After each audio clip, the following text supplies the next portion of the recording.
Jiro was a seemingly average boy living in modern-day Japan. But one day he realized that he could talk to animals, and the world was never the same again. He used to get into fights with the other boys who used to bully him in primary school, claiming that he is some sort of a freak, but Jiro was not one to back down, and would end up fighting them every other day. One day he came back from another fight at the school and sat beside his family dog Machai, who asks him kindly whether he ended up fighting again. And Jiro replies that the boys at school call him a freak, so he has no other choice but to fight. Nachai talks to him in a calm voice, claiming that he shouldn't take their words to heart, as one day he would realize how incredible the power that he possesses is. Several years pass by and Jiro is a young strapping man now. But one thing hasn't changed at all: his ability to get into fights for absolutely no reason. He walks up to 3 high school punks beneath a bridge who warn him that their senpai is the head of the Demon League.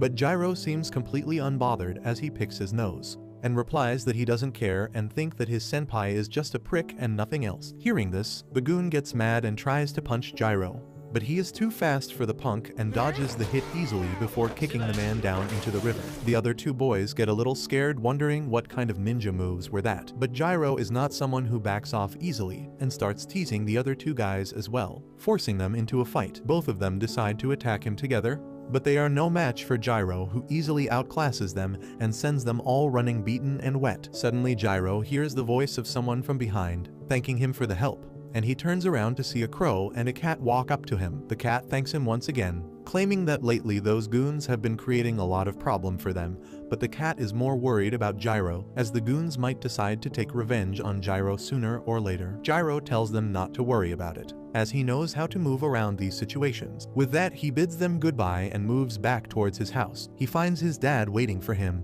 and immediately figures out that Jiro got into a fight once again. He starts shouting at him, claiming that he didn't teach him the art of being a ninja just so that he could act like a worthless punk and beat people up. Jiro gets mad and snaps back, claiming that no one cares about ninjas anymore and they are just a waste of time. This makes his dad mad, and he shoots some throwing spikes at him in anger, which Jiro quickly dodges. His father takes out a katana and tells him that this is a family heirloom which has been passed down their bloodline from the Edo period, when their family received it from the shogun himself for bravery on the battlefield. He tells Jiro to act like an adult, as he is the one who would carry forward their family line. But Jiro smirks at his dad, claiming that the sword must be a harmless fake and nothing else. This pisses his dad off, and he unsheathes the blade, ready to show his son how real the sword is, while Jiro runs around and begs for forgiveness. After all was said and done, the dad forces Jiro to clean everything up and tells him that he is going to the town association meeting and won't be back till late at night, so he should lock up before sleeping. Jiro murmurs that he is not a child when suddenly the crow from earlier reappears and shouts at Jiro that they have an emergency. He claims that a cat in the woods seems to be in terrible condition and quickly leads Jiro through the forest, where he finds the cat laying on the soil in a puddle of blood. Jiro realizes that the cat is still alive somehow and wonders what might have resulted in this. He calls onto the cat, trying to make sure that it's still alive, and suddenly something happens inside the soul of the cat, as it seems like a demonic being just woke up. Jiro takes the cat back home and patches it up enough that it regains its strength slowly and finally opens his eyes. Jiro enters the room with some cat food and notices that the cat seems to have passed the most dangerous stage and should be fine now. He asks the cat what his name is, claiming that even stray animals have their own names, and the cat replies sarcastically that even if he told him his name, the humans are too stupid to understand any other language. Unbeknownst to him, Jiro is capable of understanding animal speech, and this freaks the cat out, and it hides beneath the bed, refusing to come out. Jiro tries to coax the cat out, claiming that he knows that the cat might be a little surprised, but he shouldn't be worried as Jiro is completely harmless. The cat feels for any sort of spectral energy but can't feel any, which means that Jiro is just a normal human. But he can't understand how the hell can he understand animal tongue. Jiro finally decides to try some other way out and brings out his secret weapon, which is kitty treats. It doesn't take long for the cat to come out and start chowing down on the meal, while Jiro sits beside him, pleased with himself. After finishing the meal, the cat looks at Jiro, claiming that he is not a cat, but an immortal named Reigo. People also call them a mononoke. Jiro is confused. What the hell is the cat talking about? But Reigo explains that Mononokes are magical beings that can take the shape of a human or an animal at will, and most of the humans have no idea about it. Some of them live amongst humans, while others prefer living in solitudes in the mountains or the woods. Jiro asks how he got injured, and Reigo replies that he was attacked by another Mononoke. Jiro asks how did that happen, and Reigo replies that he doesn't have a good idea. He just knows that he was in a deep sleep for a long time, and he was woken up from his slumber and found himself completely surrounded. They wanted his assistance, but Reigo declined, so they ganged up on him and beat him to an inch of his life. Jiro asks why did he not help them, since they were also Mononokes, but Reigo replies that he hates creatures like that, parasites that hide their weakness by hiding behind someone stronger. That strikes a chord with Jiro, while Reigo claims that he probably doesn't even believe him, so it doesn't matter. Jiro accepts that right now none of this makes any sense to him.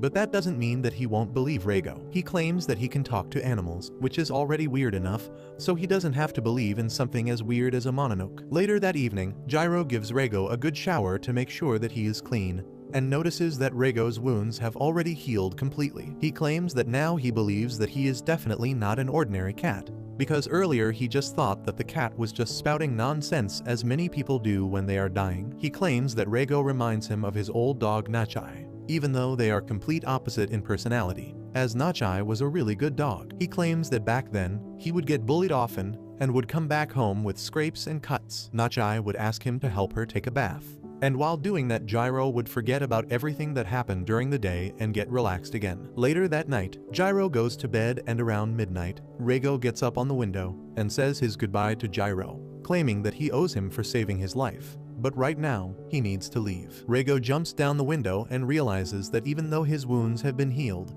he is still not at the same strength as before. Before he could walk away though, Jiro appears behind him yawning, asking where is Reigo going. This scares the daylights out of Reigo, who asks how the hell could he get down so quickly. Jiro doesn't really care to answer though, and asks where does Reigo think he is going in that condition. Reigo claims that it's none of his business, and Jiro replies that he is the one who saved him. Reigo replies he never asked to be saved. Jiro did everything of his own accord, and besides, he wouldn't have minded dying back there in the forest. Jiro asks why he says so, and Reigo again replies that it's none of Jiro's business. Jiro gets mad and claims that he won't let Reigo go till he gets an answer.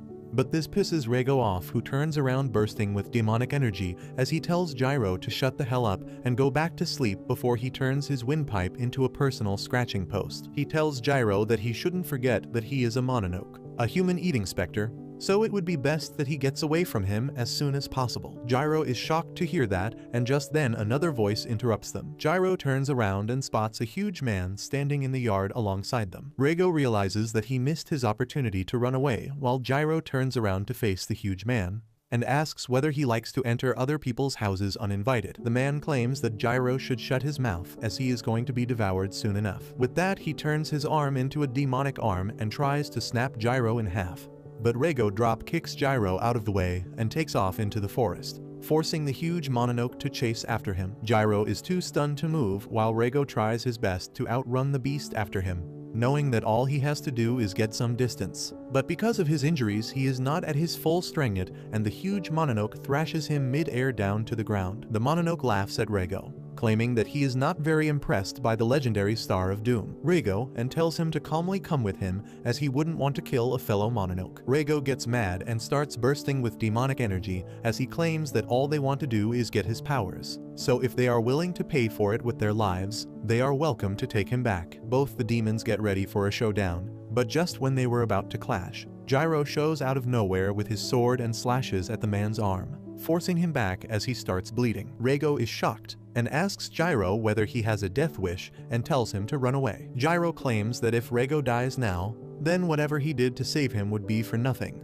and he won't let that happen. Reigo angrily tells him to get away as this is not a street scuffle between boys, but it's too late now. The giant demon gets mad and transforms into a weird Bigfoot-looking monster. The huge monster is amazed that Jiro doesn't seem to be fazed by his huge size or the fact that he is a human-eating demon, so he attacks Jiro outright to see what he can do. Reigo thinks that Jiro is done for, but to his surprise, Jiro manages to escape and appears behind him with a sword. What Jiro didn't expect was the monster to be so fast, as he appeared behind Jiro mid-air and stabbed him with his finger, making a shish kebab out of him. Jiro starts spouting blood, but still he tries to swing his sword, but the monster is too quick and dodges it again. Jiro falls to the ground in a pool of his own blood, and the life starts to drain out of his eyes. Reigo walks up to him completely stunned, thinking about how weird of a human Jiro was. He saved a Mononoke for no reason, and was willing to give his life away to save a beast who would eat him the moment he gets a chance. The Bigfoot monster laughs at Jiro and tells Reigo that he must haven't eaten food for a while and must be hungry, so he should eat the human and get back his strength so they could have a better fight. Reigo turns around with anger in his eyes and tells the Mononoke to shut his trap, claiming that he is going to die soon. With that, he thinks about how he can eat Jiro and get back to full strength, but he won't do it, not after what he has done for a Mononoke. Instead, Reigo collects all of his spectral power and dumps it into Jiro, sacrificing his own form to save Jiro's life. The monster is horrified as he screams at Reigo, asking how could he give away his powers to a human.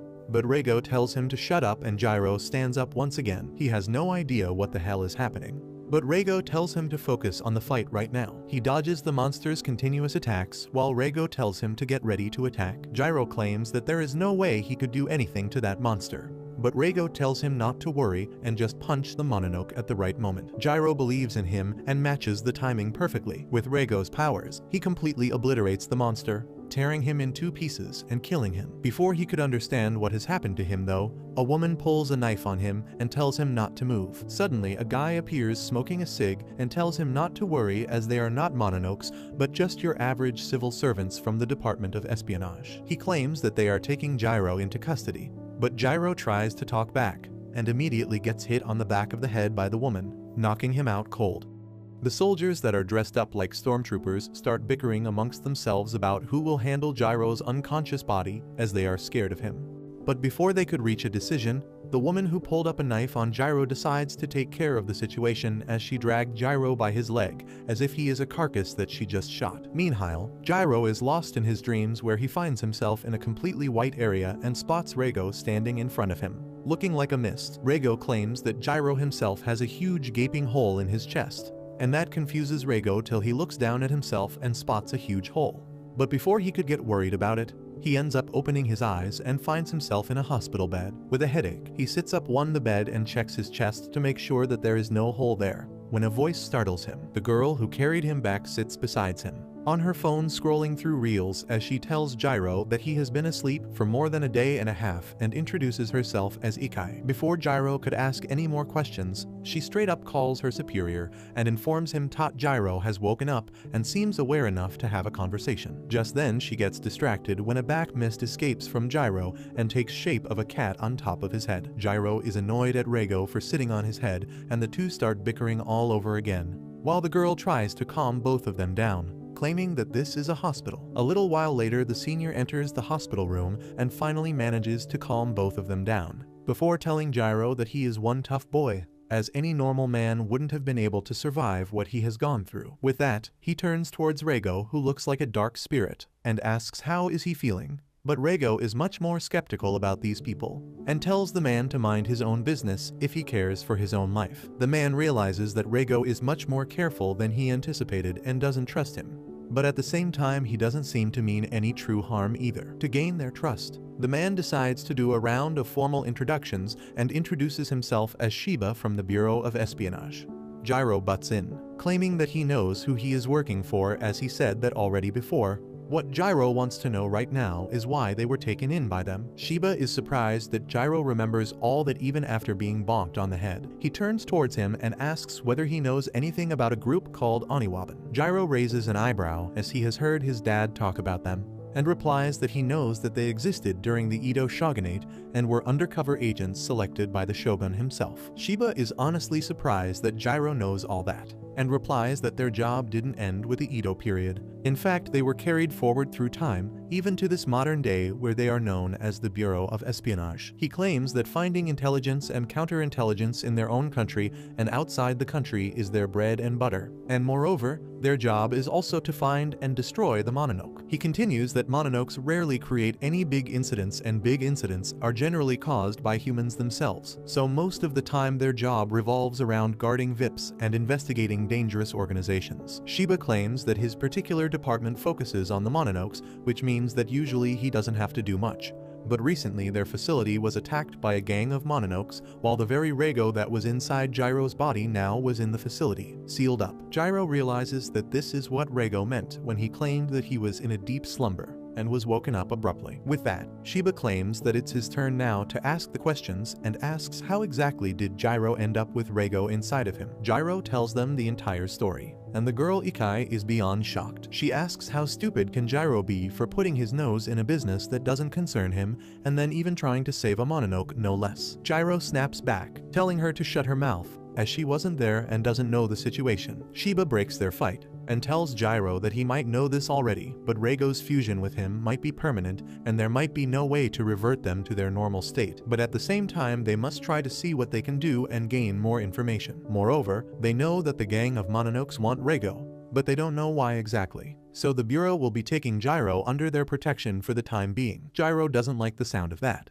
but Shiba claims that he doesn't really have much of a choice as a missing persons complaint has already been registered for him. He claims that Jiro will be shifted to a different facility the next day and warns that the hospital has multiple guards, so trying to escape would be completely useless. Jiro sits inside his hospital room all alone, bored out of his mind, thinking whether he will always be stuck in solitary confinement like this. Rego laughs, claiming that he warned Jiro not to get involved, but he didn't listen. He claims that the Bureau is the one who sealed him away, so they are not going to treat Jiro like a human, and moreover the Mononokes who wanted to use Rego's powers are still out there, and they won't sit with their hands tied and will surely try to get to Jiro. Before Rego could even finish though, Jiro starts throwing a tantrum and gets up from the bed telling Rego to be ready as they are breaking out of here. He claims that he is not going to sit and let someone else dictate what he can and can't do. Rego claims that there are guards waiting outside the room, and he is not going to help Jiro get out of another mess that he creates. Jiro claims that he will manage everything by himself and looks at the crows sitting outside the window. Outside the room, 2 special agents are posted to keep an eye on everything, when suddenly they overhear a bunch of ruckus coming from inside. So they open the door only to get attacked by a bunch of crows at Jiro's command. Jiro runs out past them and escapes out of the hospital to his freedom. By the time sun was setting, he was on a bridge a little distance away from the hospital, thanking the crows for their help and hands over a plastic bag of snacks in return for their help. With that, Jiro returns back to his home to find his dad, but his dad ends up finding him instead right outside his home. Jiro tries to come up with an excuse, but his dad doesn't respond and tells him to follow. Jiro walks behind his dad, who leads him to an empty ground, and when Jiro asks why the hell did he bring him here, he receives a punch to his face, which sends him flying to the ground. Jiro apologizes for being missing for 2 days, but his father claims that Shiba has told him everything, and how he was taken by the Bureau of Espionage. He claims that he can't believe his own son is merged up with a Mononoke. Jiro is surprised and asks how the hell does he know all this, and his father replies that he knows everything because he himself was a member of the Bureau of Espionage once. Suddenly Rego comes outside of Jiro in his spectral form, claiming that he did feel weird about the old man and his deadly intent, and now he knows why he felt like that. The old man replies that he is not going to let the Bureau or a Mononoke exploit him, so instead he is going to kill Jiro and Rego before taking his own life as well. With that, he starts powering up while Jiro has no idea what to do. His father explodes into motion and tries to land an axe kick, but Jiro dodges away. It was not enough though, as the old man closes the distance before Jiro could ever react and lands a combo of punches that Jiro is not able to block. He falls to the ground again, bleeding from his mouth and breathing hard, while the old man claims that he was able to teach Jiro enough for self-defense and still had to train him into becoming a full-fledged warrior. But that dream will stay a dream. With that, he explodes into motion and jumps to finish Jiro off. But Rego intervenes and uses his spectral claw to block the attack and push the old man back. He tells Jiro that the old man really intends to kill him, so he should start taking it seriously. Jiro gets pissed though and tells Rego not to come out till he tells him to. He thinks about the time when he was young and would climb a tree to save a kitten, but didn't know how to get down. His father was always there to catch him in case things went awry. He got scolded about it, but his father was always there. The old man looks at him menacingly, claiming that for years he fought against his fellow men and the Mononoke in the Shadow Realm, a realm which is hell itself, and he did all he could to make sure that Jiro was kept away from that. But now he has spilled water all over his plan by meddling into things that he shouldn't have. Jiro smiles, claiming that he has no regret and promises to get out of this situation on his own. The old man gets pissed and rushes at him to land a punch, but instead of dodging, he headbutts the punch to try and slow down the momentum.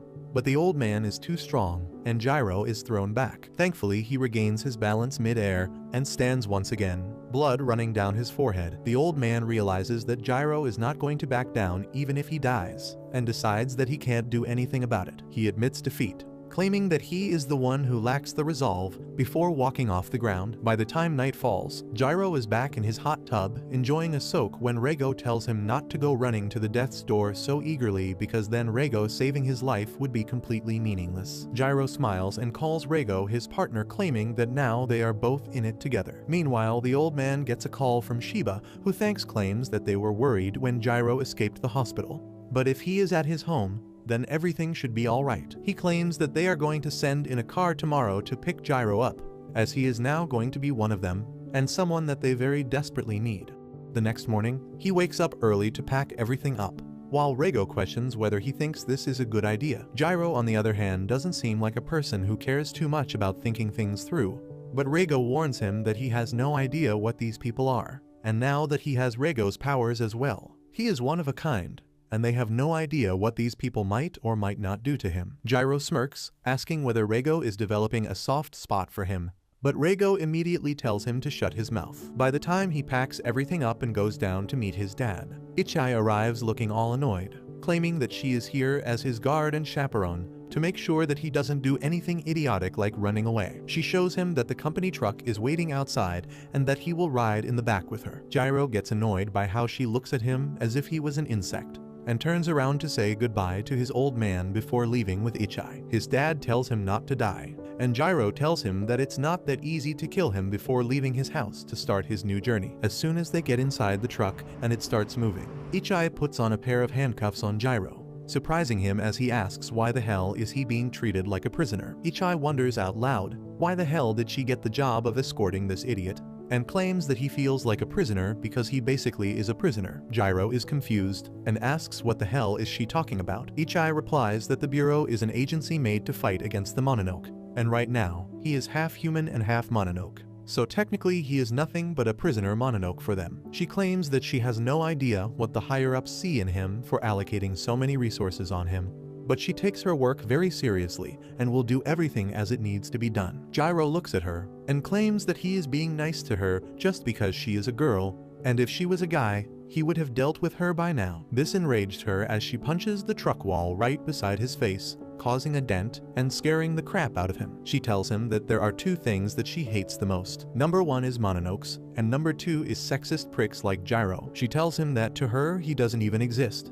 so it would be better for him to shut his dumb ass up so she could do her work in peace. Just then Reigo appears beside Jiro, telling the girl to shut her trap, as he was trying to nap, but clearly the two of them are not going to let him have any sleep. He looks at the girl, claiming that the Bureau must be really short-handed if they sent just one girl to guard them. Ichai looks at him with disgust and tells him that she doesn't talk to dirty Mononokes, but Reigo continues, claiming that she has other issues to deal with right now. Meanwhile, the two drivers that were driving the truck start getting into an area which seems to be covered with thick fog. One of them wonders why there's so much mist here, but the driver claims that they are heading towards a mountain, and the mist must be coming from there. Suddenly, the driver spots someone standing in the fog in the middle of the road. He turns around to tell the other guy beside him, but the moment he turns his head, he sees that a man with some weird glasses has taken off the head from the body of his friend. Inside the back of the truck, they suddenly hear a scream and a loud jolt that completely sends them sprawling as the lights start flickering. Ichai realizes that something has gone horribly wrong. She gets up and tells Jiro to stay inside the truck while she goes out to investigate, and Jiro tries to protest, but she shuts the door and climbs out. She looks around and realizes that they have entered Spectral Mist Zone. She was starting to wonder how the hell could she make such a big mistake when suddenly she hears a voice coming from behind and spots the man with the weird glasses sitting on top of a giant man-looking creature devouring the two drivers. He claims that he was pretty excited for this mission, hoping to get some good action against the Bureau, but all he got was two useless drivers and a guard that to a female. Ichai gets annoyed, mumbling that all men are misogynistic and sexist pricks before tapping on her watch and transforming into her battle uniform. which doesn't look much different to be honest from her normal look. The glasses boy finally gets excited and tells the giant idiot to stop chewing like a moron as they have to fight again. Suddenly, the mist covers them once again and they turn into their Mononoke form. Ichai immediately takes out her gun and starts shooting as if she is in an American high school. But the giant doesn't seem to be affected in the least, as he simply blocks everything off with his arms. Meanwhile, the other guy uses the distraction and attacks her from behind. She manages to dodge it, but is thrown towards the giant, so she quickly takes her knife out and stabs it in the giant's fist, barely saving herself while trying to slash him as well. She lands back on her feet and realizes that this isn't going to be easy, as she is against two Mononokes and both seem to have their own special abilities. She realizes that the giant is an idiot and doesn't really use his brain, but he is hard as a rock. Meanwhile, the thinner one is the brains of this operation. While she was thinking all this though, the thinner Mononoke appears behind her and punches her straight into the truck. Inside, Jiro feels the thud of Ichai hitting against the truck and wonders what's going on outside. Reigo claims that they are being attacked by Mononoke. He continues that while Jiro was yapping with that girl, Reigo sensed that they have entered a spectral zone. Jiro has no idea what is he talking about. He makes it easier for Jiro and tells him that the spectral zone is basically an area which is separated from the human dimension and is the realm of the Mononoke. Jiro still doesn't really understand, but tells Reigo to help him bust out of these cuffs so he could go outside and help the girl. Reigo tells him that he can't do that because these handcuffs are specialized tools and are used to block spectral energy, so he can't do anything right now. Jiro gets pissed and claims that he will get Ichai to take them off then. But Reigo claims that he should just let the Bureau and the Mononoke fight it out while they scram, because to both of them, Jiro is nothing but a piece of meat to be used and experimented on. So why should he get involved? Jiro claims that there is a person fighting outside for their safety, and he can't call himself a man if he sits inside twiddling his thumbs and doing nothing. Just then, the conversation gets interrupted by the giant punching the back of the truck, splitting it in two, causing Jiro to be sent flying. The thin Mononoke jumps on top of the truck and looks at Jiro, claiming that for some reason he was told to get him back alive, but he doesn't really care much. He still gives Jiro 10 seconds to make a decision, whether he would surrender peacefully or become food for them. Jiro immediately turns to Ichai and tells her to untie him, but Ichai refuses. Jiro gets mad, calling her insane, but the thinner Mononoke claims that 10 seconds are over, and now he is going to be eaten whether he likes it or not. Jiro again tells Ichai to get him out of these cuffs, and the tense situation reminds her of her childhood. At the funeral of her own mother, who died trying to defend people against Mononoke for the Bureau, she remembers how she promised her father that she will start training from that day on and make both him and her mother proud.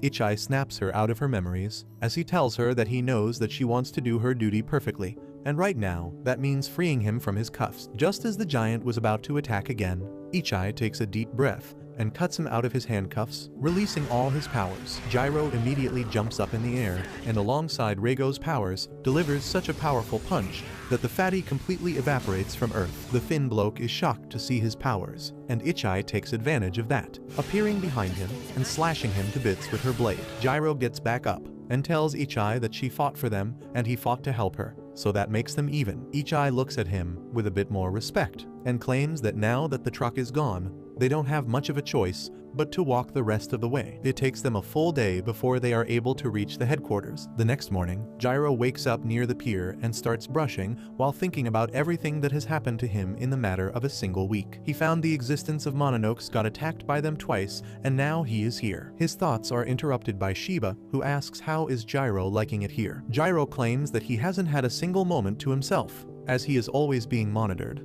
But Shiba claims that it was for the safety of himself and the organization. He claims that this is the headquarters for the second squad, in which he will also start working as an agent, and their group is going to be called Black Torch. Jiro isn't much interested in all this, and Shiba wonders how to get him to work with them as a team. Suddenly, a car pulls up and a young woman walks out of it, bidding them good morning. Shiba introduces her as the assistant chief named Hana, and alongside that another desperate young man roughly Jiro's age also comes out of the car, simping for Hana and talking about how amazing she is. Shiba claims that the dispo is named Ray. He is also a rookie who is joining them, but he hails from a notable spy family just like Ichai. Jiro immediately doesn't like the look of him. Once inside the warehouse, Ray approaches Ichai and calls her beautiful, which makes her blush, while he looks at Jiro with disgust, asking how the hell did a no one like him get in his unit. Jiro gets up and things were starting to heat up, when Shiba tells them that this is the perfect time and organizes a fight between them. They move outside of the warehouse and get ready for a showdown to prove who is the real man of the group. Reigo suddenly appears behind him, yawning, asking why can't he simply have a good nap without any disturbances, and Jiro tells him to go back to sleep, as he didn't wake him up. But Reigo claims that he could sense the eyes of this spectacled nerd on him staring him down, and he couldn't ignore it. Jiro tells Reigo that the nerd wants to fight him, and that's why they are here. But Reigo couldn't care less. Rei gets ready with his sword, and Jiro asks Shiba why the hell does Four Eyes get to have a weapon while he is without. Shiba replies that Rei belongs to an old family who served the shogun, and his family specializes in the art of sword fighting. He claims that Rei's ancestors were the ones that taught the shogun and the princes how to fight with a sword. Shiba claims that the nerd likes to fight with a sword, but it's no matter as Jiro can grab a weapon of his choice as well. Rei excitedly tells Jiro not to hold back and use the brand new weapon that he has acquired, pointing at Reigo. Jiro responds by telling him that Reigo is not a weapon and is only a cat, who has nothing to do with this duel as it is between the two of them. Jiro turns towards Reigo and tells him not to interfere during the fight. Reigo claims that he doesn't care and is heading back to sleep. With that, he disappears. Suddenly, Rei drops his sword to the ground and turns around, claiming that it isn't going to be fun this way. Jiro is confused, and the nerd replies that it's a handicap, since if Rei fights like his usual self, it would be over too soon and it won't be any fun for the spectators either. He claims that he would even close his eyes to make it more of a contest. This pisses Jiro off completely as he gets ready, claiming that he would beat his punchable face in. While the onlookers watch, Jiro runs at Rei and jumps in the air ready to punch him on the back of his head, while Rei faces the sea with his eyes closed. Ichai wonders whether he is doing this so that Rei can't figure out his footsteps, but Shiba thinks that Jiro is too hot-headed to think it through this well, and Rei has more of a sixth sense, a 360-degree awareness which makes him a wall of blades. Right on cue, Rei turns around, grabs his sword at the speed of lightning, and strikes Jiro right in his face, knocking him down to the ground. Hena feels bad for Jiro, while Rei starts blabbering about how they should end the fight right here, as if they continue, Jiro just might die as he won't be able to handle blows like this. Shiba, however, tells him to shut up and look behind him. Rei turns around only to see that Jiro is back on his feet, wiping the dust off of him, claiming that it was just a scratch and nothing else. Rei has to agree that Jiro has quite a bit of resilience. Jiro claims that his grandpa has been beating the crap out of him ever since he was little, so Rei's little swordplay won't do anything. Hearing someone call the art of swordsmanship a play triggers Rei, as he claims that the art that he has been gifted with has been in his family for centuries, and it is the art to kill. Disrespecting it is an offense punishable by death. Jiro simply smiles and tells the nerd to bring it on and punish him if he can. Shiba realizes that something interesting is going to happen, and tells Hena to record properly. Jiro rushes at the nerd once again, just like the last time, and Rei thinks that Jiro is the kind of guy who would rush at things the same way till it works. But that won't be helpful against him. Rei decides to finish it all with one powerful slash. But to his surprise, the moment he slashes at Jiro, his sword breaks into two, and he is met with a powerful punch to the face which knocks him to the dirt as blood spurts out of his mouth. He thinks about how this could have happened, and realizes that Jiro was aiming for his sword to begin with. The first time when he got hit, he mapped the attack, and when he tried the same thing the second time, Jiro was able to time a counter perfectly. Jiro laughs and claims that now they are both at equal points, but he doesn't have the crutch that he used to call his sword anymore. Jiro asks whether he would like to admit defeat, but the nerd is tougher than he looks as he wipes himself and puts his glasses back on before running at him for another clash. They both start whipping each other, throwing punches after punches, hitting each other's in the face multiple times, and soon both of them get knocked out. A little while later, the nerd wakes up and finds Jiro sitting on the ground nearby. Jiro tells the nerd that he just woke up a couple minutes ago, which means that the fight was a draw. But the nerd admits that Jiro did wake up first. Jiro throws him a can of juice and claims that the nerd could have actually killed him with the first attack if he wanted to.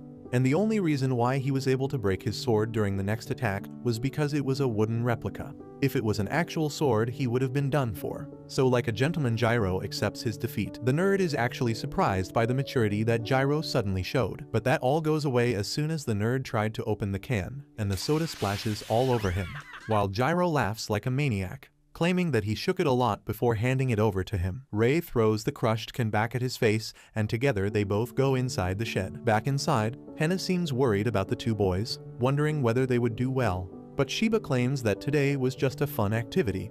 The real test will begin tomorrow on the field. Hena is surprised, claiming that the two boys are still complete rookies. But Shiba claims that live missions are the best sort of training for anyone. The very next morning, Jiro, Ichai and Rei get suited up for their first mission as a team, and Hena can't contain her excitement as Shiba briefs them. He tells them to hold the button on their left wrist, and immediately the suit transforms into their everyday clothes so that they can blend in with the public. Shiba then tells Jiro to double tap the button, and the moment he does that, he turns completely invisible to others. Shiba claims that the invisible mode is still a new addition and should be used sparingly as it has some negative effect on other gear. He tells them that they will learn the rest while using them and loads them up in a car before leading them to a shrine. Jiro wonders what the hell are they doing at a shrine, but Shiba claims that the shrine is one of the hidden locations of the Bureau, and they are here for some things. On the way, Jiro notices a guy in a hoodie eating a chocolate bar as if he is an animal. But he ignores the man and moves on. Shiba comes across one of the agents and starts begging him to let them use the facility. The agent is a little hesitant, claiming that Special Operation Division 1 team is supposed to come today and nothing good ever comes out when two teams collide. Shiba claims that they would be out before the first division comes. Jiro asks Ichai what the hell is the first division team, and she replies that it's basically the Bureau's best operatives. They have the most manpower and the agents are all cream of the crop, which is basically the opposite of their Division 2 team. Shiba takes them inside and through hidden staircase, leads them to an underground chamber below. He turns around and asks Rego if he will be okay, and Rego immediately appears and tells Shiba that to shut his trap up. Shiba laughs and opens a vault before revealing that this is the place where Rego was sealed. Jiro spots a huge rock in the middle of the room, and Shiba explains that this is one of the few sanctums with these special rocks that subdue spectral energy, leaving the Mononoke completely defenseless. With that, he claims that he is taking Ichai with him to question some people above,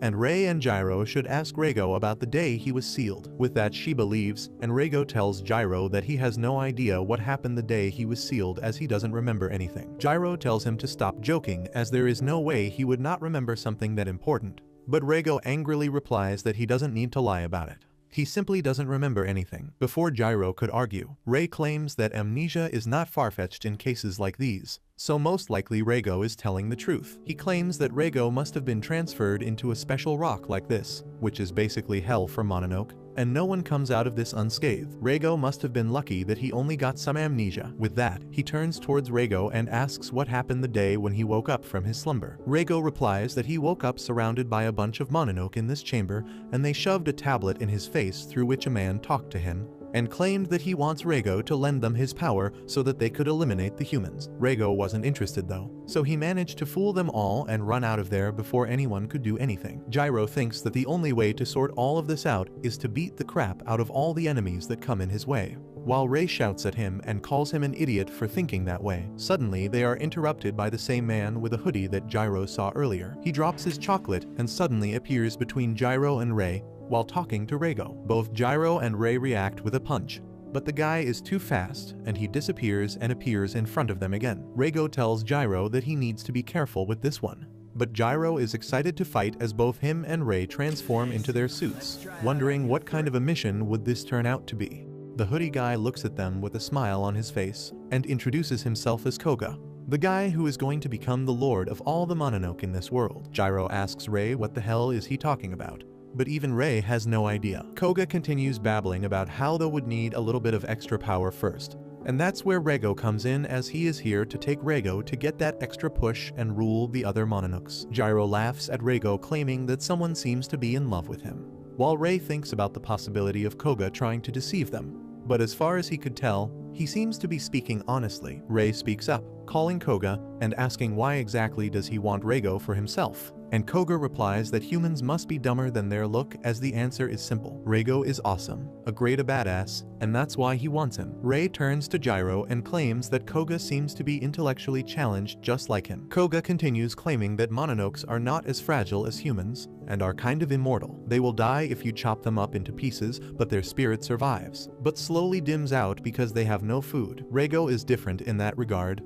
He is basically a spiritual generator and won't run out of spiritual energy. That's why if a Mononoke manages to get a hold of him, they will become actually immortal, and he aims to do exactly that. He suddenly grows a horn out of his head and claims that he will become immortal and will stand at the pinnacle of all Mononoke. Jiro gets ready to bang it out, but Ray tells him to be careful as they don't know who else is with him. But before he could continue his thought, Koga appears in front of him as quick as lightning and kicks him straight in the chest, knocking the breath out of him before kicking him again, blasting him near the spectral rock. Before Jiro could respond, Koga grabs him by the face and shoves him into the ground, claiming that he has no use for him apart from the fact that he still has Reigo bonded to him. He then turns towards Reigo and picks him up like a stray kitten and starts talking about how he would soon free Reigo from the idiot that he is attached to, and then together they can rule over all the other Mononoke. Reigo, however, crushes his dreams by calling him a wacko, claiming that he is not going to work with him and he doesn't want to become a king to anyone,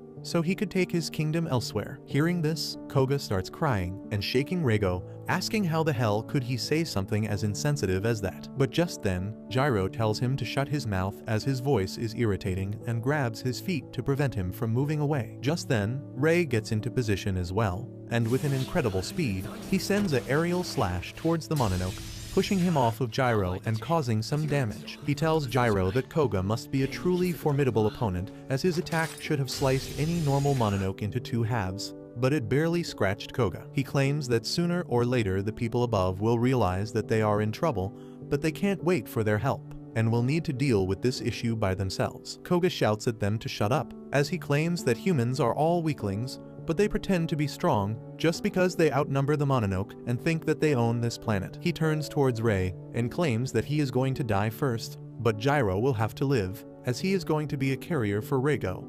But he is going to remove Jiro's hands and feet for his own convenience. He claims that now he will show who is the master and who is the servant, and with that, he uses his blood to create a huge weapon, ready to attack. He jumps at them and swings his huge spear, while both Jiro and Ray dodge out of the way. Through the dust, Koga continues his assault and decides to go after Ray first and attacks him. Ray manages to block the attack with his sword, but the attack was so powerful that it snaps his sword into two pieces. With that, Ray has nothing left to defend himself with, and Koga thrusts his giant weird-ass spear in his stomach, blasting him back on the ground. Ray spills blood from his mouth, realizing that Koga is much stronger than he initially thought.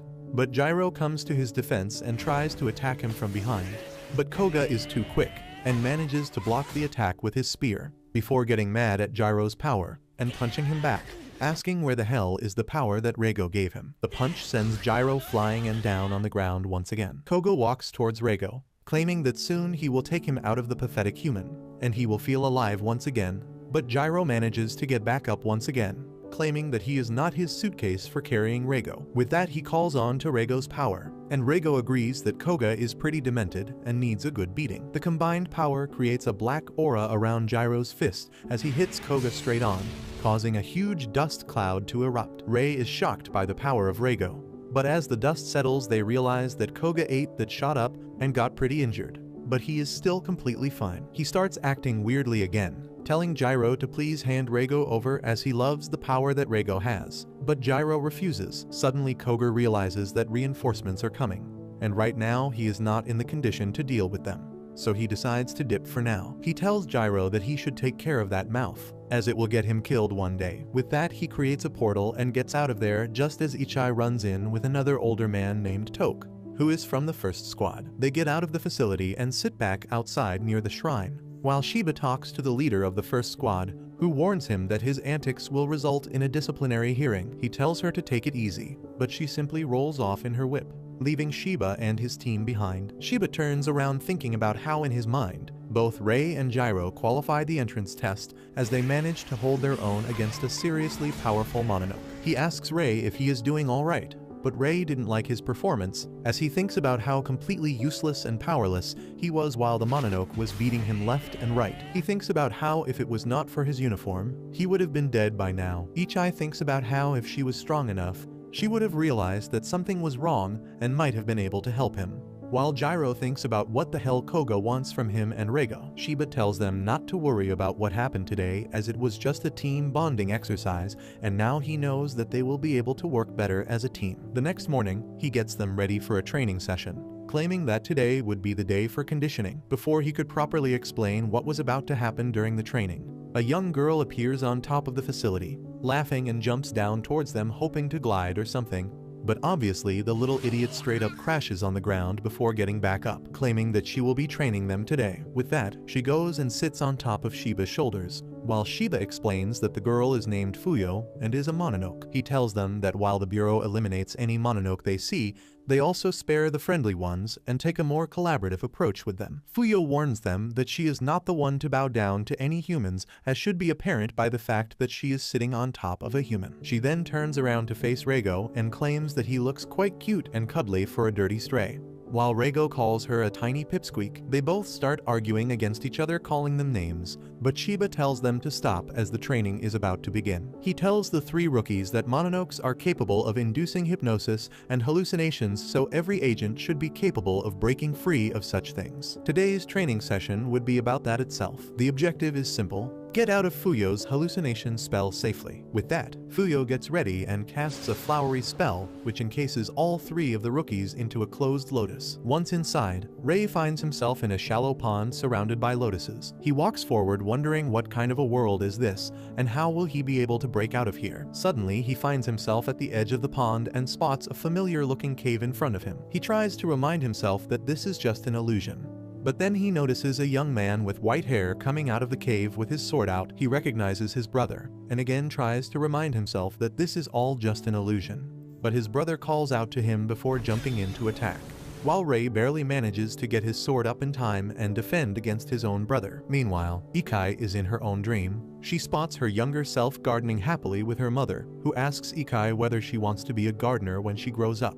And the little Ikai replies that she wants to be a spy just like her parents. Just then her mother gets a call for work again, and just like any other day she left Ikai to play while she went on a mission. Not knowing that it's going to be her last, her mother never returned from the mission, and a funeral was held, which she barely remembered because everything felt like a blur. Ever since that day it felt like laughter was distant to her, and she poured everything that she had into becoming an agent. She started running every single day to get faster than before, and slowly after she was grown up and good enough, she was called to an underground facility where an agent read a note by her father. She was shocked to see a statue in the likeness of her mother in the middle of the underground chamber, but her father in the letters told her that it was in fact her mother, trapped in a spell which turned her to stone, but she is still alive. Ever since that day, her one goal was to find the Mononoke who did that and turn her mother back to normal once again. She touches the statue in the illusion, and suddenly the statue starts shaking, and a monster emerges from within, ready to attack her. Meanwhile, Jiro has been running around in circles during this entire time trying to find an exit,